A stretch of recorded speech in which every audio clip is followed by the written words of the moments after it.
Imagine stepping inside a castle where the whispers of the past are not just stories, but chilling truths. What if the ghosts that haunt its halls were real people, with dark secrets that refuse to die? Welcome to our journey into the shadows of history's most haunted castles. These aren't your typical fairy tales. These are real, documented accounts of tragedy, betrayal, and restless spirits that have lingered for centuries. From the stone corridors of Edinburgh Castle in Scotland to the lonely towers of Houska Castle in Ireland, we're about to uncover the disturbing events that gave these fortresses their ghostly reputations. Prepare yourself, because the stories we're going to share tonight are straight from the historical record, revealing the dark side of royal courts and the grim reality of life and death within these ancient walls. Let's begin our tour in the heart of Scotland at the formidable Edinburgh Castle, a fortress that has witnessed more than its fair share of grim history.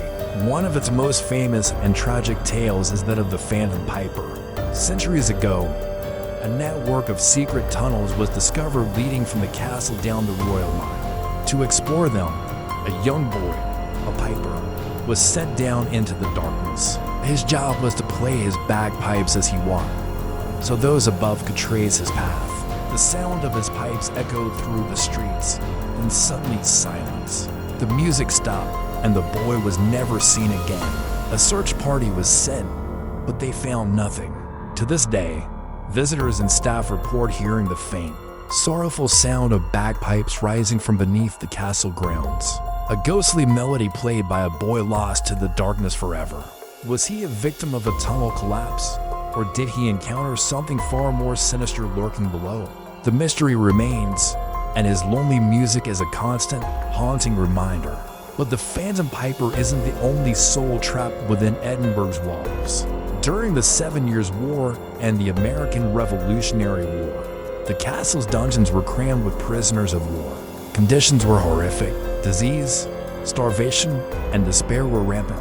One of the most famous ghostly encounters involves a French prisoner.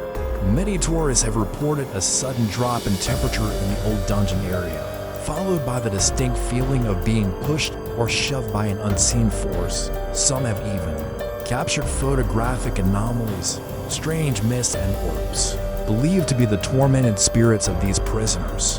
One particular spirit, nicknamed Mr. Boots, is often heard marching along the stone floors in heavy boots, his footsteps echoing in the dead of night, a spectral guard still on his eternal patrol. Think about it, hundreds of men died in those dungeons, their last moments filled with agony. It is no wonder their energies are said to be imprinted on the very stones of the castle. Now, let's travel across the sea to Ireland, to a place many call the most haunted castle in the world, Houska Castle. Its history is soaked in blood, earning it the nickname the Bloody Chapel.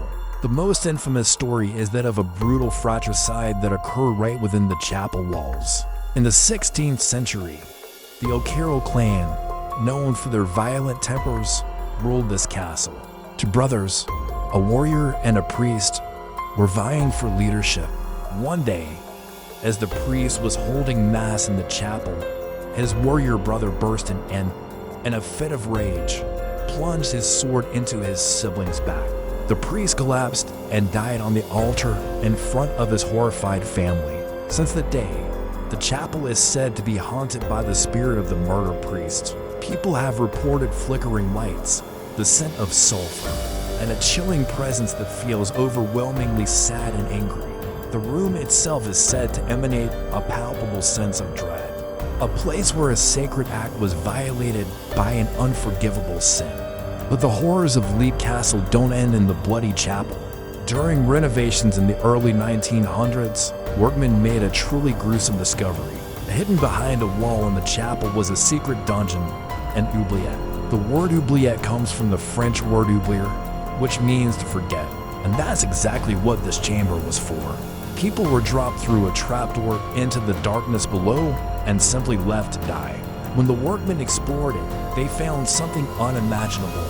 The dungeon was filled with human skeletons, piled high on top of each other. It took 3 full cartloads to remove all the bones. Many of these skeletons were impaled on wooden spikes that had been set at the bottom of the pit. Can you imagine the terror? dropped into pitch blackness, only to be impaled and left to slowly perish. The sheer volume of suffering in that one small space is staggering. It's believed that the O'Carrolls used this oubliette to dispose of unwanted guests, rivals, or even mercenaries who they no longer wish to pay. The most terrifying entity said to inhabit Leap Castle, however, is not human. It's a creature known as the Elemental, described as a hunched, foul-smelling entity about the size of a sheep with a decaying, human-like face and black pools for eyes.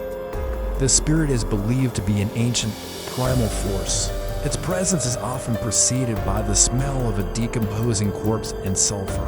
Unlike the human ghosts, which are often tied to specific events, the Elemental seems to be a guardian of the land itself, an ancient being disturbed by the centuries of violence and bloodshed that have occurred on its turf. Even experienced paranormal investigators have been deeply shaken by encounters with this entity, describing a feeling of pure, malevolent dread that is unlike anything else. What is this creature? A manifestation of all the negative energy, an ancient spirit of the land. No one knows for sure, but its presence makes Leap Castle a truly terrifying place. Our final stop takes us to England, to the infamous Tower of London. For over 900 years, it has been a royal palace, a prison, an execution site, and a symbol of terror. Its most famous ghosts are, without a doubt, the two little princes. In 1483, after the death of King Edward IV, his two young sons, 12-year-old Edward V and his 9-year-old brother Richard, were taken to the tower for their protection by their uncle the Duke of Gloucester, who soon became King Richard III. The boys were seen playing in the gardens one day, and then they vanished, never to be seen alive again. It is widely believed that their uncle had them murdered to secure his claim to the throne. For centuries, the story was just that, a dark legend. But in 1674, workmen demolishing a staircase in the White Tower found a wooden chest containing the skeletons of two small children. They were believed to be the remains of the lost princes. To this day, the ghostly figures of two small boys in white nightgowns are often seen, holding hands and looking terrified in the corridors of the bloody tower. Their silent, sorrowful apparitions are a heart-wrenching reminder of a brutal betrayal at the highest level of power. Another royal spirit who famously walks the halls of the tower is Anne Boleyn, the second wife of King Henry VIII, accused of treason and adultery. She was beheaded on Tower Green in 1536. Her execution was a landmark event, a Queen of England publicly executed. Her ghost is one of the most active in the tower. She is most often seen near the site of her execution, sometimes carrying her own severed head under her arm. One of the most terrifying accounts comes from a captain of the guard in the 19th century, who saw a strange light coming from the chapel. Looking inside, he saw a ghostly procession of knights and ladies in Tudor-era clothing marching up the aisle. Leading the procession was the figure of Anne Boleyn. The procession marched and then simply vanished into thin air. The guard was so terrified that he fainted and was later court-martialed for falling asleep on duty. But his story was corroborated by another witness. Anne's tragic story and her restless spirit serve as a chilling testament to the ruthless ambition of the Tudor court. These castles, with their towering walls and majestic facades, hide stories far darker than any work of fiction. The phantoms of Edinburgh, the bloody horrors of Leap, and the royal ghosts of the tower are not just campfire tales. They are echoes of real human suffering, imprinted on the very fabric of these buildings. What do you think? Are these ghosts the actual spirits of the deceased, or are they simply psychic impressions?